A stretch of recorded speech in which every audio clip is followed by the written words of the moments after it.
Warsaw, Poland, October 1943. Under cover of darkness, a 33-year-old social worker buried a secret that would either save thousands of lives or get her killed. In each jar, the real names and locations of Jewish children hidden throughout Nazi-occupied Poland. If discovered, these names would condemn 2,500 children to death, and Irena Sendler to something far worse. The Gestapo had captured her network. They were coming for her next. I could not save myself, but maybe, if God willed it, I could save their futures. What Irena Sendler buried that night was the greatest child rescue operation in human history. September 1939. Warsaw was home to Europe's largest Jewish community. 375,000 people living, working, thriving. Into this world stepped 29-year-old Irena Sendler, a Catholic social worker who spoke fluent Yiddish. Her father had taught her a simple lesson. If you see someone drowning, you must try to rescue them, even if you cannot swim. September 1st, 1939. The Wehrmacht invaded Poland. Within weeks, Warsaw fell. The persecution began immediately. Jews were marked, isolated, stripped of rights. By November 1940, the Nazis had completed their masterpiece of cruelty, the Warsaw Ghetto. 375,000 people squeezed into 1.3 square miles. No food, no medicine, no hope. The Nazi plan was simple: slow death through starvation and disease. The children were dying first. Every day I entered that hell, I saw children who would not survive another week. Someone had to act. In early 1942, Irena joined Żegota, Poland's secret organization dedicated to rescuing Jews. Her mission was impossible: smuggle children out of the most heavily guarded prison in Nazi Europe. The Warsaw Ghetto was designed to be escape-proof: 10-foot walls topped with broken glass and barbed wire. Guards shot escapees on sight. The penalty for helping Jews was death. But Irena had one advantage: her official social work credentials gave her legitimate access. Under the pretext of controlling typhus outbreaks, she could enter daily. Outside the ghetto, Irena built an impossible network: Catholic families who would risk death to hide Jewish children. Over 2,500 families agreed to help, each one knowing discovery meant execution. For every child rescued, Irena created a complete false identity: new name, new history, new family. But she never forgot their real names. Every child's true identity went into coded records, hidden in glass jars. I promised each mother, after the war, I will return your child. I will remember their real name, their real family. The hardest part wasn't smuggling. It was convincing desperate mothers to trust a stranger with their children. The escape methods were as ingenious as they were terrifying. Children hidden in coffins, smuggled through sewage pipes, carried out in potato sacks. One by one, day by day, child by child, Irena dismantled Nazi genocide. The sewage system became Irena's highway to freedom. Children as young as 6 crawled through pipes barely wide enough for their bodies. She told me, "Pretend you're playing hide and seek, don't make any noise. When you come out, you'll have a new name and new parents who love you."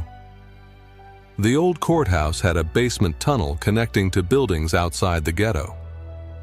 Using legitimate court business as cover, Irena smuggled children through Nazi bureaucracy itself. Sick children were transported to hospitals outside the ghetto. But instead of treatment, they received new families. Guard dogs were neutralized with meat laced with sedatives. Even the Nazis' best security had weaknesses. Each rescue required perfect timing, multiple backup plans, and nerves of steel.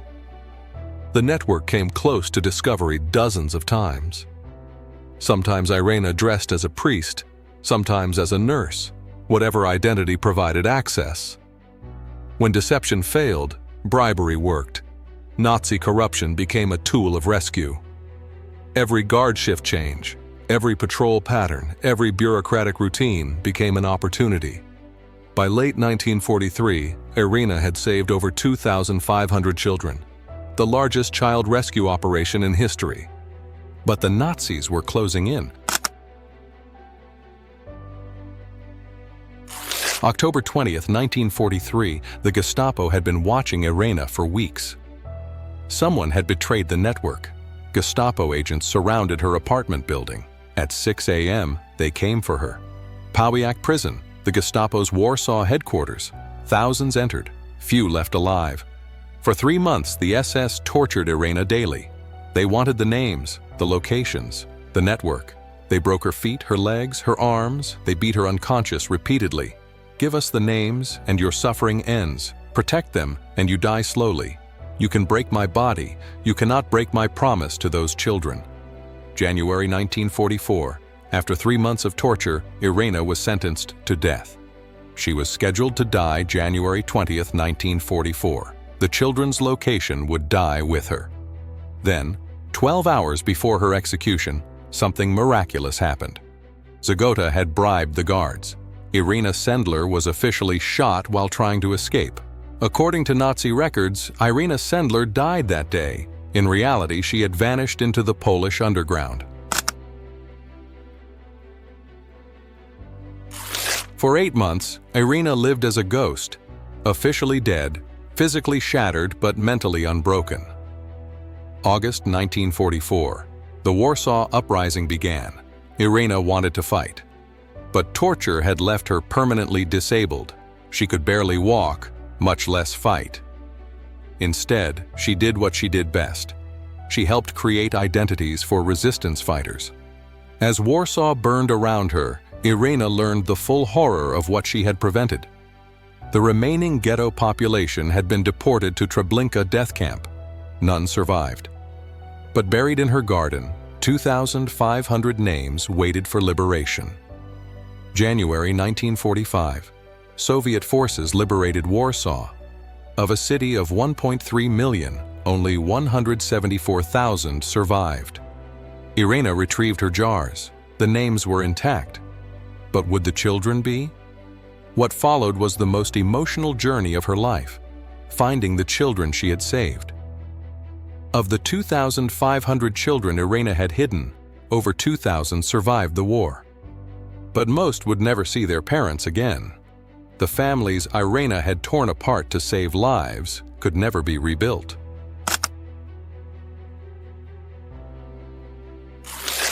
Liberation brought new tyranny. Communist Poland had no use for heroes who weren't communist. Irena's rescue operation didn't fit the communist narrative. She was Catholic, not party member, independent, not state-controlled. Her story was buried under communist propaganda. Irena returned to quiet social work. For 40 years, one of history's greatest heroes lived in obscurity. Occasionally, grateful families would visit. Sometimes foreign journalists would write small articles. But the children she saved grew up, had families, and never forgot their guardian angel. By the 1980s, Irena's children were scattered across the globe. Doctors, teachers, artists, parents.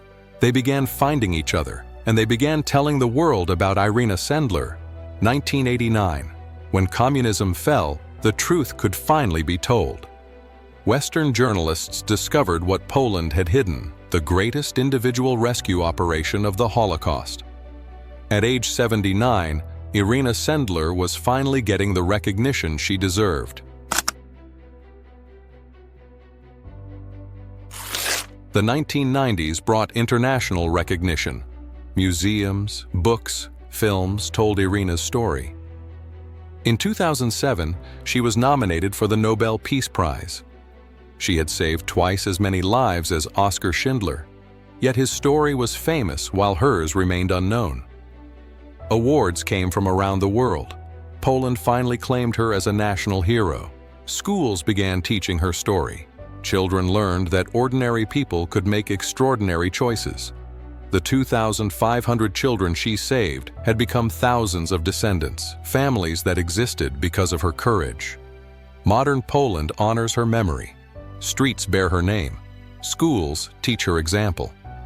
Her story became proof that even in humanity's darkest hour, goodness could triumph. She lived with the physical consequences of torture until her death at age 98.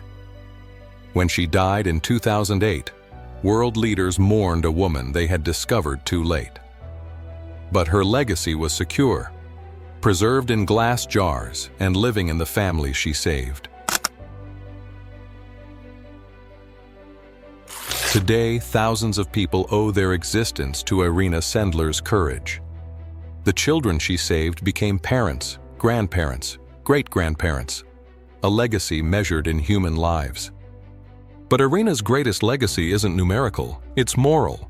She proved that ordinary people facing extraordinary evil have a choice. Every person who chooses to help rather than look away carries Irena's spirit. While Nazis documented death, Irena documented hope. While they destroyed families, she preserved them. In the end, love proved stronger than hate. Courage proved stronger than fear.